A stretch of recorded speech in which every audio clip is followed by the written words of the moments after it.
नमस्कार दोस्तों, PGS news Haryana में आपका स्वागत है। पीजीएस न्यूज हरियाणा लाया है आपके लिए 17 अगस्त 2025 का पूरे दिन का पूरा अपडेट। तो बिना समय गवाए जान लेते हैं। पहले जानते हैं मौसम का हाल।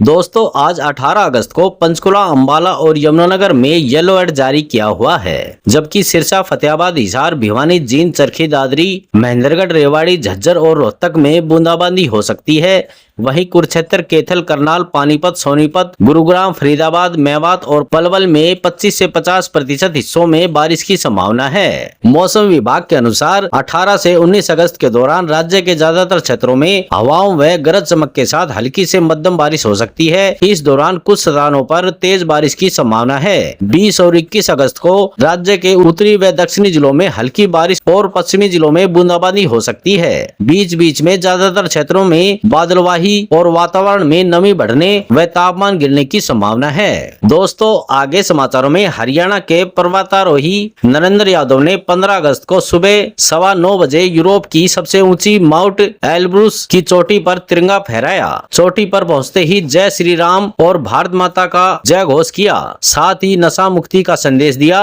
रूस में स्थित इस चोटी पर यह उसकी तीसरी चढ़ाई थी। वह इस पर सबसे ज्यादा चढ़ाई करने वाले पहले भारतीय बन गए हैं। यह उनके नाम 24वां वर्ल्ड रिकॉर्ड है। दोस्तों, आगे समाचारों में केंद्र सरकार ने अमेरिका के टैरिफ का जवाब देने की तैयारी कर ली है। इसके लिए वस्तु एवं सेवा पर जीएसटी में बड़ा बदलाव करने की तैयारी है। इसे जीएसटी 2 नाम दिया है। इसका ऐलान शुक्रवार को प्रधानमंत्री नरेंद्र मोदी ने स्वतंत्रता दिवस पर लाल किले पर दिया। उन्होंने इसे दिवाली गिफ्ट कहा, यानी सितंबर में जीएसटी बैठक करके सरकार ये बदलाव कर सकती है। इसके मुताबिक अभी जीएसटी में 4 टैक्स स्लैब 5%, 12%, 18% और 28% है। सुधार के बाद 2 स्लैब 5% और 18% ही रहेंगे। इससे 12% जीएसटी के दायरे में आने वाली मक्खन, फ्रूट जूस, ड्राई फ्रूट जैसे 99% वस्तुएं 5% के दायरे में आ जाएंगी। दोस्तों, आगे समाचारों में भिवानी के शिवानी मंडी में रविवार को सामाजिक संगठनों ने लोहारू की बेटी मनीषा को न्याय दिलाने की मांग को लेकर जोरदार प्रदर्शन किया।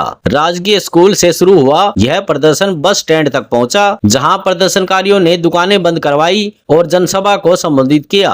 प्रदर्शनकारियों का मुख्य उद्देश्य शिक्षिका मनीषा के हत्यारों की गिरफ्तारी और न्याय की मांग थी। दोस्तों, आगे समाचारों में पहाड़ों में हो रही बारिश के कारण हरियाणा की नदियों का जल स्तर बढ़ गया है। इस सीजन में पहली बार हथिनी कुंड बैराज पर यमुना नदी का जल स्तर 1,70,000 क्यूसेक के पार पहुंच गया है। दोपहर 1 बजे तक पानी का स्तर 1,16,686 क्यूसेक दर्ज किया गया था। हर घंटे तेजी से जल स्तर बढ़ता जा रहा है। पूर्व पश्चिम यमुना नहरों की पानी सप्लाई बंद कर दी गई है। बैराज के सभी फ्लैट गेट खोल दिए गए हैं। साथ ही हथिनी कुंड बैराज से बाढ़ का अलर्ट जारी किया गया है। यमुना किनारे के सभी गांवों में अलर्ट जारी करते हुए कहा गया है कि कोई भी यमुना के अंदर ना जाए। इसी के साथ केंद्रीय जल आयोग की टीम ने दिल्ली को अलर्ट पर रखा है। अब हर घंटे पर जल स्तर की सूचना अपडेट की जा रही है। चंडीगढ़ स्थित कंट्रोल रूम को भी लगातार अपडेट किया जा रहा है। दोस्तों, आगे समाचारों में रविवार को केंद्रीय मंत्री मनोहर लाल खट्टर करनाल पहुंचे।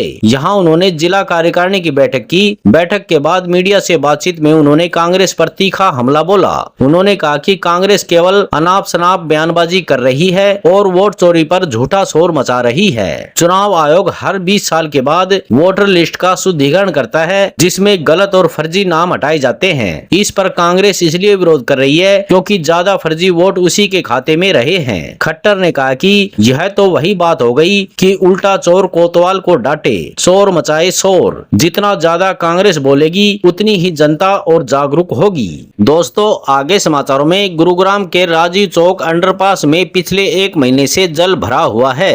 कोर्ट से अनाज मंडी की ओर जाने वाला यह मार्ग बरसाती पानी से भरा पड़ा है। नगर निगम गुरुग्राम अब तक इस समस्या का कोई समाधान नहीं निकाल पाया है। 2016 में नरसिंहपुर गाँव के पास पास दिल्ली जयपुर हाईवे पर जल भराव से लगे जाम के बाद भाजपा सरकार ने कदम उठाए थे। ड्रेनेज सिस्टम और अंडरपास के निर्माण पर लगभग 800 करोड़ रुपए खर्च किए गए। इतनी बड़ी राशि खर्च करने के बावजूद स्थिति में कोई सुधार नहीं हुआ है। दोस्तों, आगे समाचारों में दंगल गर्ल के नाम से पहचान बना चुकी अंतर्राष्ट्रीय रेसलर और भाजपा मंत्री बबीता फोगाट एक बार फिर दादरी की राजनीति में सक्रिय होती दिख रही है। लंबे समय तक संगठनात्मक कार्यक्रम से दूरी बनाने के बाद उन्होंने 24 जुलाई को रोजू कला में सीएम की विकास रैली में दोबारा उपस्थिति दर्ज कराई। माना जा रहा है कि आने वाले दिनों में बबीता जिले में पार्टी की गतिविधियों और कार्यक्रम में अहम भूमिका निभा सकती है। दोस्तों, आगे समाचारों में हरियाणा के गुरुग्राम में मणकपुरम गोल्ड लोन शाखा में शनिवार शाम डकैती हो गई। हथियारबंद 5 बदमाशों ने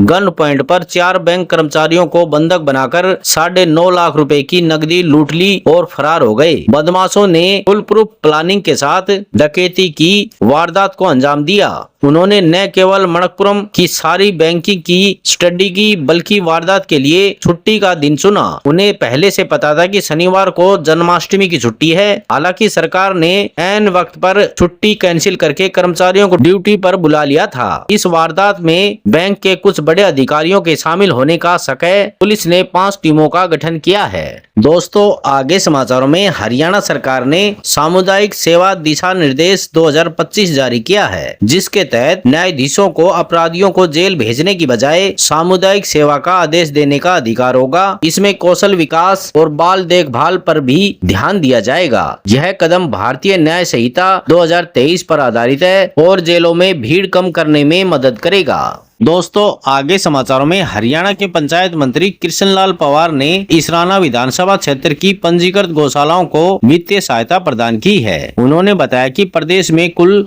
687 पंजीकृत गौशालाएं हैं, जिनमें से इसराना क्षेत्र में 9 गौशालाएं शामिल हैं। नौलथा गांव की गौशाला को 33.47 लाख रुपए की सहायता दी गई है, जबकि बाल गोपाल समिति मांडी को 13.83 लाख रुपए का चेक प्रदान किया गया है। लॉर्ड शिवा गौशाला शाहपुर को 38.89 लाख रुपए, महादेव गौशाला अहर को 3.67 लाख रुपए और गुरु ब्रह्मानंद गौशाला कुराना को 18.68 लाख रुपए की ग्रांट दी गई है। दोस्तों, आज समाचारों में बस इतना ही। कल मिलते हैं और नई खबरों के साथ। तब तक के लिए नमस्कार।